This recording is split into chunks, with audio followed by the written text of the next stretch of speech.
garage. Welcome back to the garage. So here is my series on rebuilding, stripping and rebuilding this XJ900 engine. So last time what we did, we took off the valve cover, removed the cams, the guides and the followers. So in today's episode, what we are going to do, we're going to remove the head, we're going to remove the valves and the cam chain tensioner blade. So that's the order of business of today. Okay, let's get stuck in. So first thing we need to do is we need to loosen the cylinder head nuts. There are 2, 4, 6, 8, 10, 12 of them. And the idea is that we take them off in a crisscross pattern, similarly to how we did the cams, so that we remove load on this gradually. Now I believe they are 10mm bolts. Start over here.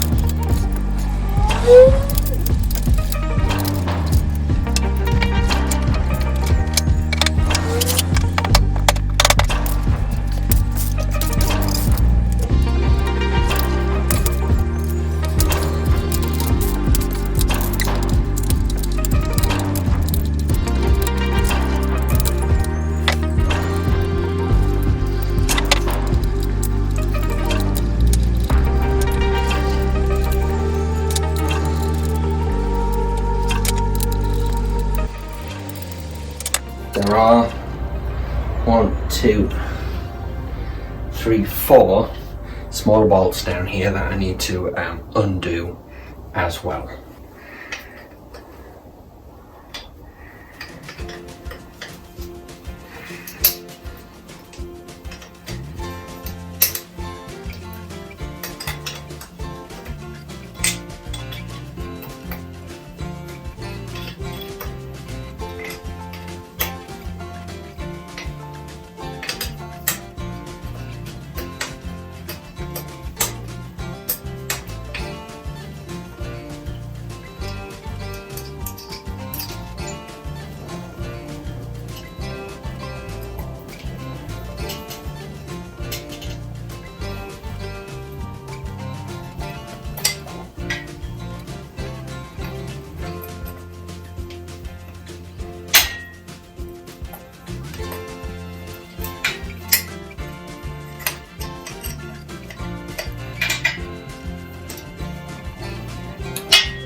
Both of these front ones just sheared off, so this is going to be a bit of a mission.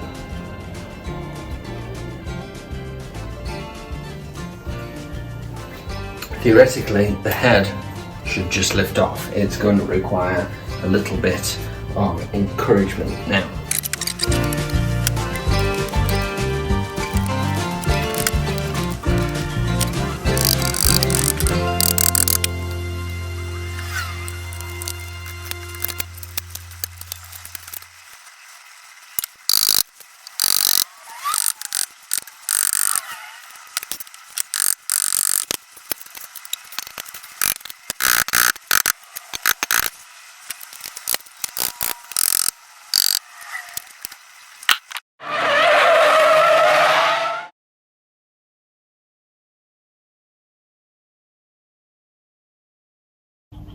So, new day.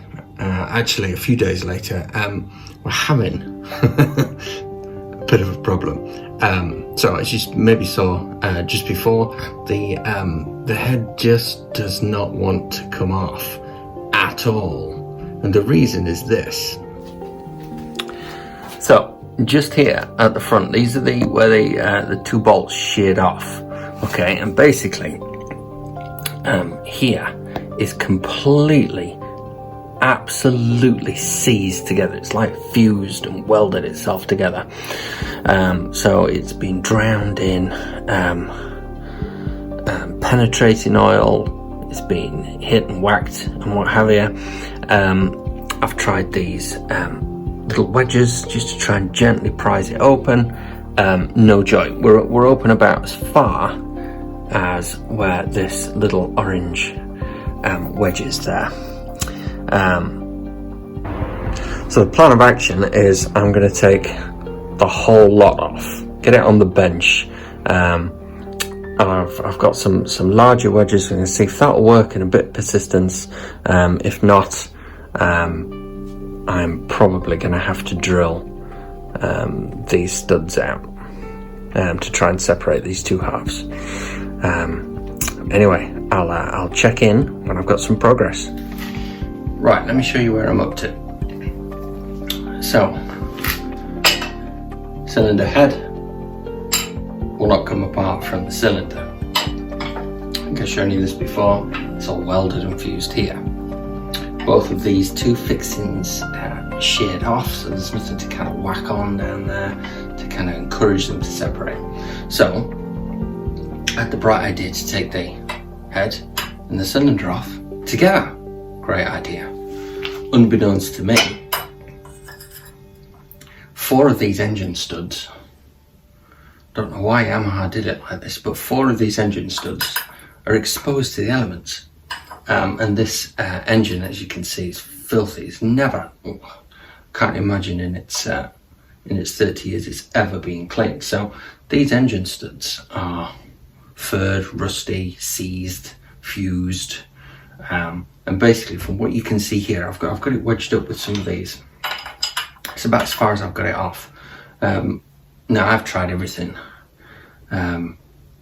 pretty much destroyed many of these fins through prizing and whacking, etc, etc. Use cans and cans of penetrating oil. They don't want to come apart. I've also then decided to invest in new studs and just cut these ones and get it off, and I've melted many of these oscillating saw blades on that tensile steel, and I'm still not through. Got through one, and we're moving, but that's it. So this is still work in progress. So the cylinder head's probably junk now, from all the whacking and beating it's had. Cylinder itself, pistons, etc. are still probably good. So I do want to kind of persevere and get this off and see if I can save. Meanwhile, I have another engine on this XJ900, and this is I'm hopefully going to turn into a scrambler eventually. So I had a spare engine. It was supposed to be seized. It appears not to be seized. So anyway, so I've removed the cylinder head as before, and I shall remove the valves as planned. So now that we've got the head off the engine, the cylinder head off the engine, previously removed the cams, we're going to take apart the valves now. So I'm starting on the intake side. I'm going to do one slowly and then we'll time lapse the rest. So there's 4 on the intake, 4 on the exhaust. So I have my trusty valve spring compressor. I have my trusty pick and my trusty magnet for removing the collets. So the order of business is we carefully place the valve spring compressor over the valves,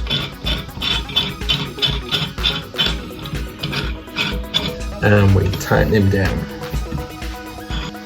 Now on the back side here, you need to get it in the absolute center of the valve face so that you don't damage it. On the top side, it's just gone on top of the of a washer. Insert twisty tool.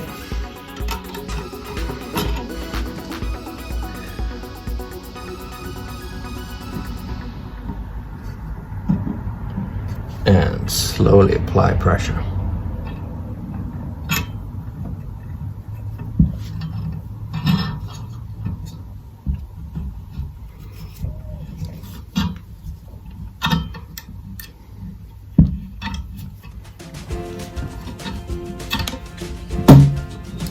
go, compressing them.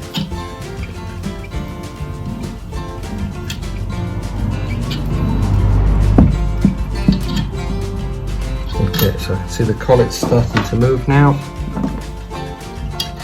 Let's use the magnet. So there's one.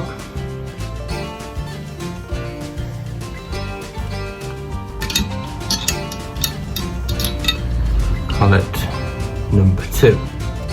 So those press against the top of the valve stem and hold the springs and the washer in place. So I'll slowly undo.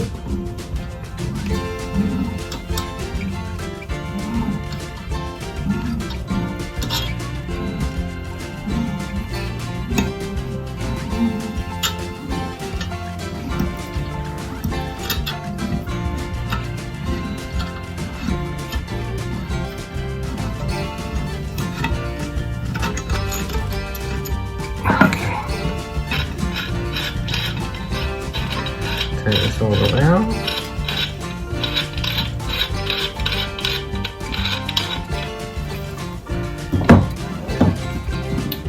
Top of that, we've got a washer. Well, I assume it's a washer. It looks like a washer. And on top of that, 2 springs. So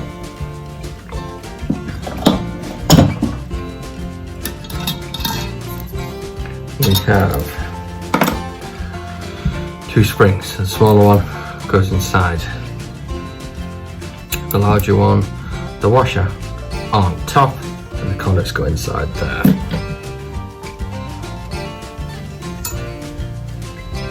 It's a valve.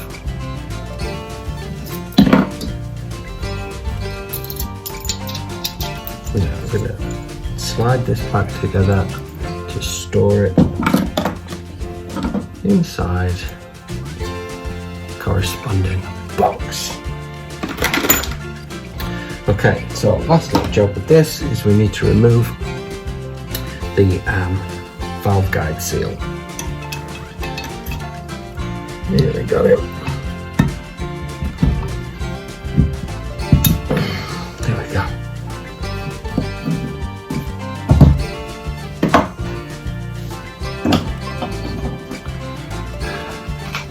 Valve guide seal. Bit. Right, so 2 more on the intake, 4 more on the exhaust. Set this on the time lapse and I'll check back in with you when they're all off.